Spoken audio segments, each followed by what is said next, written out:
Here's another story that I haven't really heard a lot about. Jocelyn Rojo Yeah, I've seen her. Carranza, Mm-hmm. 11-year-old, died on February 8th after attempting suicide, after she was bullied at school, with students telling her, quote, they were going to call immigration so they could take her parents away and she would be left alone, according to her mother. Yeah.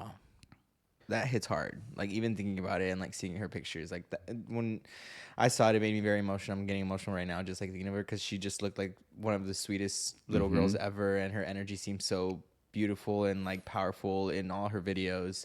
And it reminds me of my family. It's hard to see a young woman, a young little girl, taking her life just based off of the idea that her classmates are going to ruin her life in regards to getting rid of her family and separating her from her Yeah. family, and they won't be able to see her ever again. And she thought that it was better for her to just leave and not deal with it than the idea of getting separated overall. Yeah. Obviously, their decisions for wanting them to leave are very short sighted, and they really don't understand the impact that that has, not only on the sure. individuals, but on our country as a whole.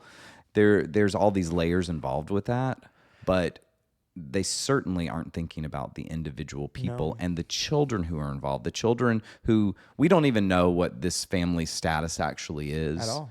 If people in our school would actually experience ICE coming in there and separating kids, they would see how actually traumatizing and scary this is, and they would not wish that upon anybody. They're just so out of touch with reality and what's in front of them that they can say something like that jokingly and think that it has no heaviness to it. But in reality, if they saw what that really looked like, they would all be scarred. Yeah. It all goes back to empathy. At that age, you can't relate to other people's trials and tribulations. As a white kid, I couldn't at 11 relate to what you were going through at 11 in that regard. There's just no way I could do it until you actually are at least a witness to part of those trials and tribulations. These kids are now witness to it. There has to be some kind of weight, I would hope, on their shoulders as a result of this girl committing suicide. And I don't want it to scar these kids for the rest of their lives, but if they're halfway decent people, they will think about this every day for the rest of their lives. And I hope it puts them on a better path to being kinder, to thinking about how their words affect other people, because your words have an impact on other people. Your actions do, but man, words at that age, literally, it has destroyed lives.